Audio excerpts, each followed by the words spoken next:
A couple of days ago, 33-year-old Patrick Hollingworth reached the summit of Mount Everest, the third West Australian to do so, and we'd spoken to his mum Jan at home, waiting to hear that he'd achieved that lifelong dream, still anxious about the descent that would follow it. Well, Patrick Hollingworth is safe and well, perhaps a little out of breath still, and back at base camp. A very good morning to you, Patrick. Oh, g'day, Jeff. How you going? I'm good. How are you feeling? Oh, not bad.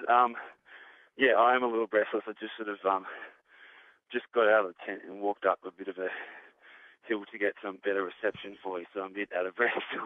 I'm sorry. No, I'm well, I'm sorry. You've just climbed Mount Everest and you're breathless because you've had to walk up a little hill. Yeah, that's right. I find that even just walking at the moment, I'm still pretty fatigued. So even walking up an elevation of 5 metres, and I'm just gasping for air. Wow. How are you reflecting on your achievement, Patrick? Oh, Jeff, I haven't had a lot of time to really reflect. We've only been back in base camp for about 12 hours. So it was sort of a 2.5-day descent after a 4-day ascent. And, I've been very, very tired, and my mind has really just been focused on getting down safely. Yes. It's descending the Lottie face involves a lot of abseiling, and you can't put a foot wrong or else you'll fall a long way. So you just got to be focused on getting down. So it's really only just when we got back to base camp last night that I actually started sort of thinking about what we've done, and I guess it's probably just starting to sink in now. How long did you spend at the summit? And are you able to describe what I'm sure is just a few minutes?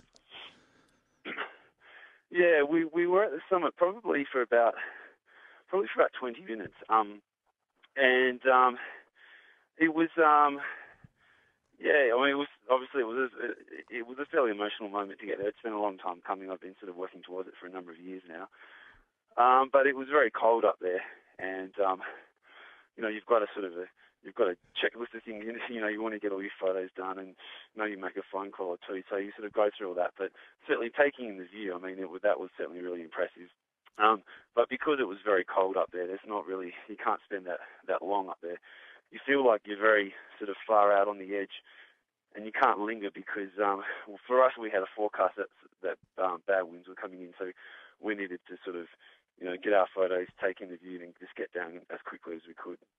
You're listening to Patrick Hollingworth telling us what it's like to climb Mount Everest. I guess for the rest of us, we imagine that you try and drink in that enormous visual aspect, but then there's also that emotional response that you've actually climbed Mount Everest.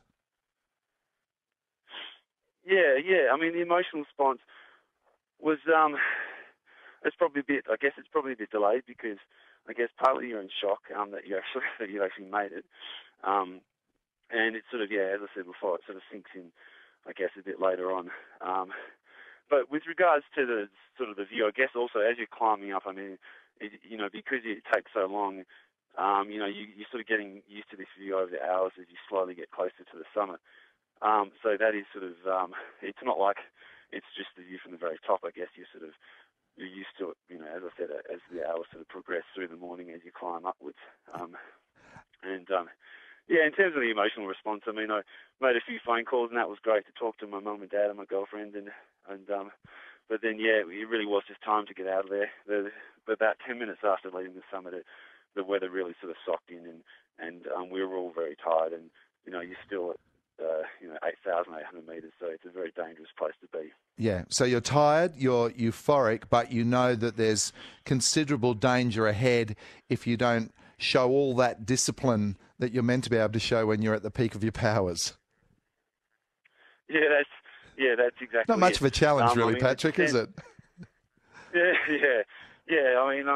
The descent was certainly sort of pretty harrowing, just in terms of basically the fatigue setting in, and you've been up there for so long. I think for us it was 13 hours to get to the top, and then it was another 8 hours to get back down. And the funny thing is, to get back down is just to Camp 4, which is still at 8,000 metres. So you're still in what's known as the death zone, which is very low levels of oxygen. And still a very serious environment to be in. When we spoke to your mum, she talked about what it was like to talk to you and have you describe those who don't get to the summit, those who die trying. Can you tell us what that experience is like to know and witness? You mean to see other sort of climbers, injured or dying and so on? Yeah. Yeah, I guess it's always a bit of a reality check. I mean, yeah, this was the second time I've seen a body sort of dragged down in front of me on the way to the summit, and yeah, it certainly hits home. I mean, last time I actually knew the person. This time around was a Russian guy, but it certainly it's not a nice feeling, and you sort of you look away, or you don't really know what to do. But I guess it's a pretty stark reminder.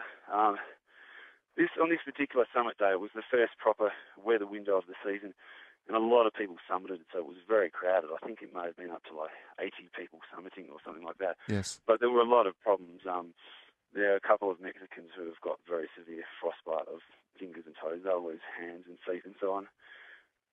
And there were other bad cases of pulmonary edema, and yeah, so it reminds you that you need to be very careful, and that it's a very serious environment, and that you've got to know what you're doing, and sort of not, a lot of people out there take chances which they shouldn't, I think. Yeah. Yeah. Listen, I don't want to exhaust you by keep you talking too long, but yeah, I'm sorry. No, you go. Listen, you're going really well, and it's a pleasure to have you here. I'd like to ask what this means to you, Patrick, if you can get your head around it, because I know part of your motivation for this climb is about raising awareness of things like depression.